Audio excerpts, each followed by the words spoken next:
Assalamualaikum warahmatullahi wabarakatuh, Bapak Ibu dosen. Kembali lagi dengan saya di channel saya.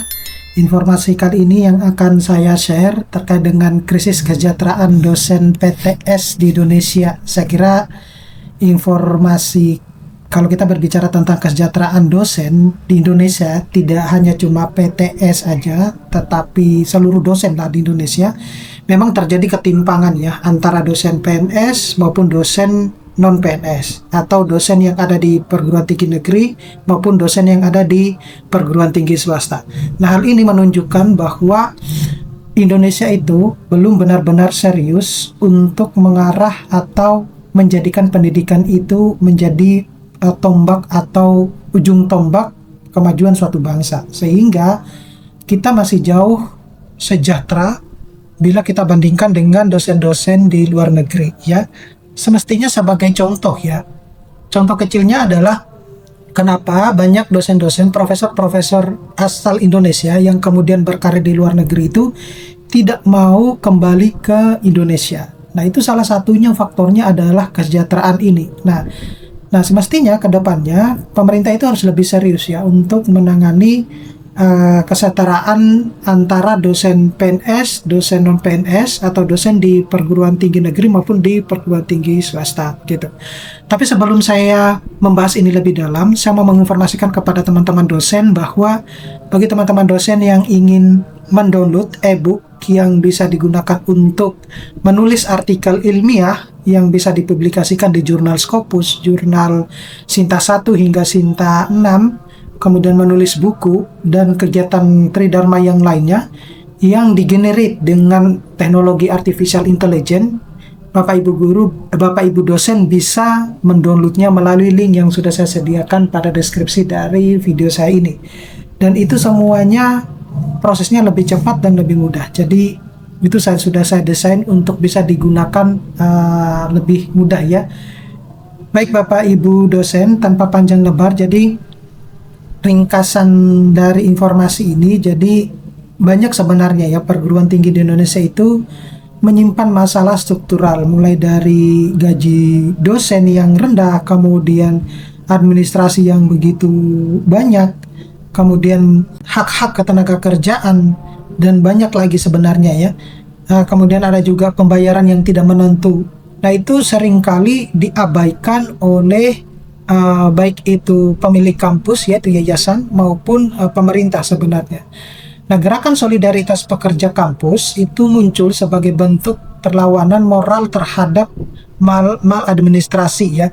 Dari permasalahan ini sebenarnya bukan hanya ekonomi, tetapi juga tata kelola dan keadilan sosial di dunia akademik. Nah, data dan kunci faktanya bahwasanya misalnya skala PTS ya, skala PTS, jadi banyak data yang mengklaim adalah make sense ya. Jadi skala PTS dosen dan mahasiswa, jadi data resmi PDPT Dikti di Desember 2024 mencatat bahwa 2.812 PTS dan 125 PTN, coba bayangkan Bapak Ibu ya, hanya cuma 125 PTN, sedangkan PTS itu 2.812 PTS, dari total itu ada 2.937. Nah, mahasiswa PTS itu 4.058, sedangkan dari total 8.047 ya, 8,47 juta atau kurang lebih 54% dari 65%. Sedangkan dosen PTS itu 168.168.662 dari total 249.375 atau sekitar 68% dari total dosen. Nah, angka-angka ini tidak identik dengan yang di teks ya, di mana 3.364 PTS atau 65% mahasiswa, namun arah besarnya sejalan dengan PTS menampung mayoritas dosen dan lebih dari separuh mahasiswa. Nah, perbedaan bisa terjadi karena cukup cakupan lembaga, yaitu petik data dan instansi, misalnya masukkan identitas tertentu di luar PDPT Dikti.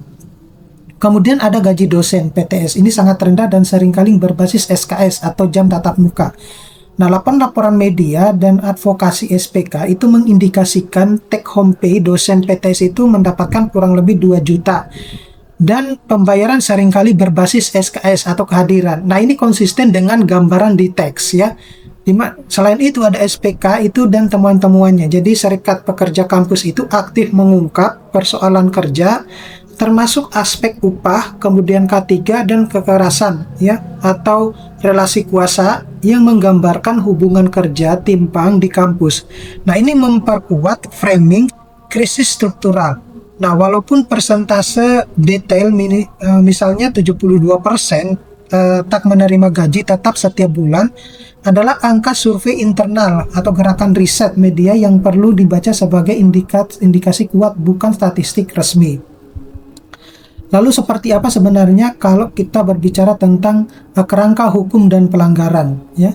Jadi kerangka hukum yang relevan itu menguatkan tuduhan maladministrasi. Jadi Undang-Undang Nomor 37 Tahun 2008 itu tentang omnibusman, maladministrasi itu sama dengan tidak melawan ya. Jadi hukum atau penyalahgunaan atau penundaan berlarut atau pengabaian kewajiban dalam pelayanan publik, kendati PTS adalah yayasan layanan pendidikan tinggi merupakan pelayanan publik yang tetap dituntut akuntabel. Namun kalau Undang-Undang Nomor 12 Tahun 2012 tentang pendidikan tinggi, PTS menyelenggarakan fungsi pendidikan nasional. Nah, itu mengukuhkan standar akuntabilitas dan tata kelola. Nah, berbeda juga dengan Permendikbudristek Nomor 44 Tahun 2024. Nah, profesi, karir, dan penghasilan dosen ya. Menetapkan arsitektur baru status dosen. Jadi penyederhanaan NIDN atau NIDK ke dosen tetap atau dosen tidak tetap dalam implementasi turunan. Ini melarang badan penyelenggara atau PTNBH membayar gaji plus tunjangan di bawah kebutuhan hidup minimum sesuai dengan regulasi ketenagakerjaan. Nah, ini memperkuat klaim bahwa pembayaran sangat rendah tidak tetap berpotensi melanggar norma baru. Nah, implikasi hukumnya adalah penundaan honor berlarut, kemudian pemotongan tanpa dasar atau kontrak sepihak dapat dikualifikasikan sebagai maladministrasi dan atau pelanggaran norma ketenagakerjaan. Apalagi bila menurunkan penghasilan di bawah KHM atau UMK atau UMP atau pengabaian jaminan sosial ya atau BPJS. Nah, Permen 44 tahun 2024 itu memperjelas larangan membayar di bawah standar standar hidup ya, standar kehidupan minimum. Nah, mengapa ini terjadi? Nah, itu sebenarnya akar masalah struktural ya. Jadi model pendanaan atau insentif PTS ya, ketergantungan pada tuition driven atau revenue mendorong belanja non akademik, misalnya branding atau fisik demi menarik mahasiswa. Nah, ketika arus kas seret, gaji berbasis SKS dan penundaan honor jadi mekanisme penyangga. Nah, koreksi ini tampak dalam liputan-liputan SPK dan media, meski setiap kampus punya konteks keuangan berbeda. Nah, hubungan kerja asimetris, banyak dosen tidak tetap atau paruh waktu, bargaining power lemah, kontrak standar minimum atau sepihak, atau keterlambatan BPJS. Ini menciptakan prekaritas akademik, manajemen kinerja dan karir yang tersumbat. Akses riset misalnya atau sardos, kenaikan jabatan itu tergantung status dan dukungan institusi. Jadi ketika status tetap itu dipersulit, dosen terkunci pada upah rendah dan bebas kerja tinggi. Nah, Reformasi 44 tahun 2024 itu mencoba merapikan, namun implementasinya masih berjalan atau bahkan belum berjalan sama sekali. Nah, implementasi hukumnya, jadi penundaan honor berlarut. Nah, dampak mutu ekosistem ilmu, jadi mutu pembelajaran menurun, kemudian multi job, kelelahan hingga high turnover ya. Produksi riset atau inovasi di PTS terstandar karena akses pendanaan dan stabilitas kerja terbatas. Nah, kenyataan ini sering muncul dalam laporan atau advokasi SPK dan pemberian edukasi. Nah, apa yang baru atau yang relevan sebenarnya di tahun 2024 ini? Jadi yang relevan itu adalah Permendikbudristek Nomor 44 tahun 2024 itu baseline penghasilannya itu lebih dari KHM ya atau UMP. Penataan status dosen, kemudian bambu runcing penting menindak kampus yang membayar di bawah standar. Nah, catatan transisi butuh aturan turunan pengawasan dan sanksi. Nah, SPK makin terorganisasi, di mana gelombang survei dan advokasi 2024-2025 itu menajamkan sorotan publik. Jadi data resmi tahun 2024 yaitu PDDikti BPS mempertegas bahwa beban ekosistem PTS itu semakin besar, di mana dosen dan mahasiswa mayoritas di PTS, sehingga kebijakan upah dan tata kelola PTS punya efek sistematik nasional. Nah, seharusnya ada evaluasi kebijakan di dalam teks ya. Jadi transparansi keuangan dan audit publik ya secara kritis, di mana PTS memang entitas privat tetapi menjalankan layanan publik dan mengelola dana publik tertentu, misalnya hibah atau beasiswa.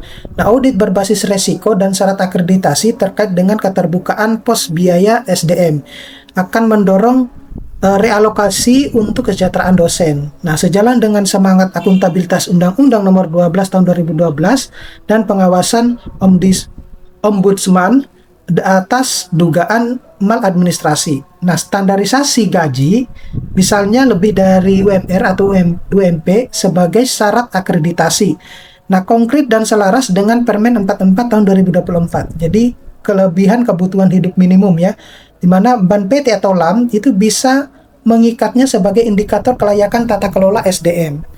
Nah, kanal pengaduan independen khusus PTS atau visible secara praktik penguatan fungsi Ombudsman plus unit pengawasan Kemendikbudristek dan keterkaitan dengan sanksi akreditasi atau izin operasional akan membuat deteran efek nyata ya. Lalu seperti apa dengan rekomendasi operasional multi aktornya? Jadi rekomendasi kebijakannya itu adalah kalau pemerintah atau Kemendikbudristek ya dan Ban PT atau LAM itu turunan aturan pelaksana Permen 44 tahun 2024, di mana formula pengupahan itu harus lebih dari UMK ya, sanksi administrasi dan integrasi ke instrumen akreditasi. Kemudian publikasi panel kepatuhan. Jadi dashboard PTS soal keterlambatan honor, kemudian kepesertaan BPJS, rasio dosen tetap itu reputational pressure. Kemudian ada perluasan hibah berbasis kinerja SDM. Misalnya kampus yang membuktikan kenaikan gaji dasar atau serapan BPJS mendapat prioritas pendanaan. Lalu seperti apa kalau misalnya kita lihat dari segi PTS dan yayasan. Jadi terapkan pay policy yang menyatakan gaji pokok dosen tetap, bukan variabel SKS dengan komponen variabel transparan, misalnya insentif mengajar atau riset. Kemudian ring-fencing anggaran SDM dosen minimal X% misalnya ya dari tuition, audit internal dan laporan ringkas tahunan ke Sivitas. Nah, kontrak kerja standar, masa kerja, beban BKD, jaminan BPJS, skema promosi atau jabatan fungsional, dan SLA pembayaran.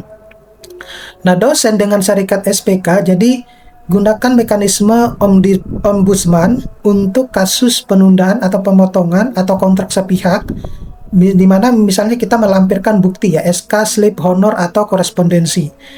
Nah, dorong PKB, perjanjian kerja bersama intra-kampus bila memungkinkan bangun database upah anonim untuk memantau kepatuhan Permen 44 tahun 2024 tersebut. Nah, catatan pentingnya itu adalah di mana informasi ini mencantumkan akses langsung ya, karena adanya pembatasan ya untuk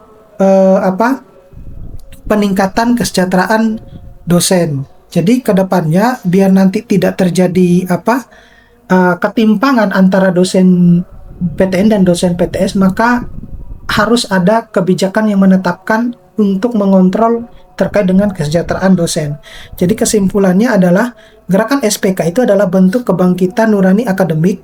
Itu yang pertama. Yang kedua itu pendidikan bukan bisnis melainkan ruang moral dan tanggung jawab sosial. Dan yang ketiga itu adalah kampus yang mengabaikan kesejahteraan dosen menyalahi hakikat pendidikan itu sendiri.